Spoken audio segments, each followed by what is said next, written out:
suis le directeur général du Centre de suivi écologique.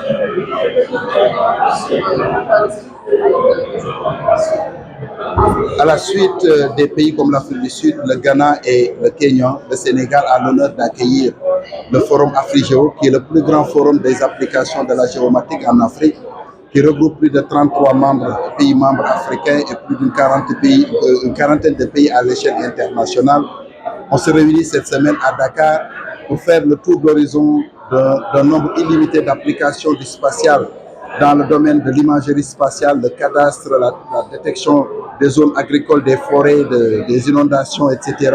Mais aussi dans le domaine de la navigation et des systèmes de positionnement, mais aussi les satellites qui servent à faire de la télécommunication et qui peuvent permettre d'accélérer l'innovation technologique en matière spatiale. Cette rencontre s'inscrit en droite ligne avec les priorités de l'État dans le cadre du New Deal technologique.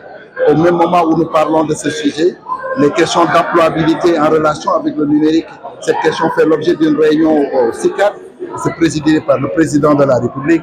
Nous avons tout l'honneur aussi, dans ce cadre, de faire une coalition d'institutions représentée ici par le président de l'Agence spatiale africaine, le directeur de RCMRD, le directeur du Caucus africain, le directeur de SATNAV et tous les restes, pour venir renforcer ce que l'Afrique peut apporter en termes de production scientifique pour appuyer les politiques publiques en matière de développement tout court, mais d'environnement de façon plus particulière.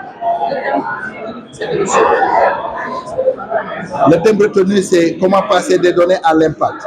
On a souvent eu des données, mais ces données n'ont pas été suffisamment traduites en connaissances pour faciliter un peu la prise en charge de ces données dans les stratégies de développement.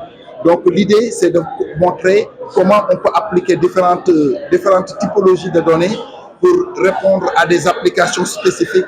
J'ai cité des thématiques spécifiques tout à l'heure. Le directeur de cabinet, dans son allocution, a parlé d'érosion côtière, a parlé de biodiversité, a parlé de dégradation des terres, a parlé d'urbanisme, mais les applications sont illimitées.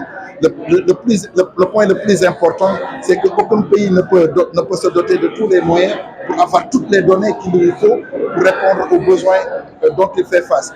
Donc c'est dans la solidarité active, c'est dans le multilatéralisme et le travail avec les autres pays qu'on parviendra à mobiliser la masse critique d'informations et de données qui permettront aux sociétés africaines et les politiques qui les régissent à avoir un peu les ressources nécessaires pour développer un peu les politiques publiques. Et c'est dans ce sens-là que nous avons convié cette rencontre qui réunit plus de 400 chercheurs dans les domaines les plus pointus du spatial et qui vont réfléchir pendant les 3 jours à venir sur ces questions-là. On a pris la précaution de faire des séances de formation pour la nouvelle génération.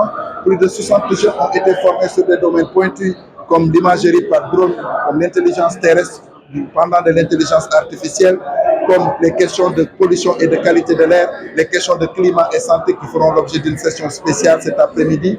C'est cet ensemble d'efforts et d'énergie qui permettront effectivement à AfriGéo de signer sa lettre de noblesse dans l'échiquier africain de la science, mais surtout de la science appliquée.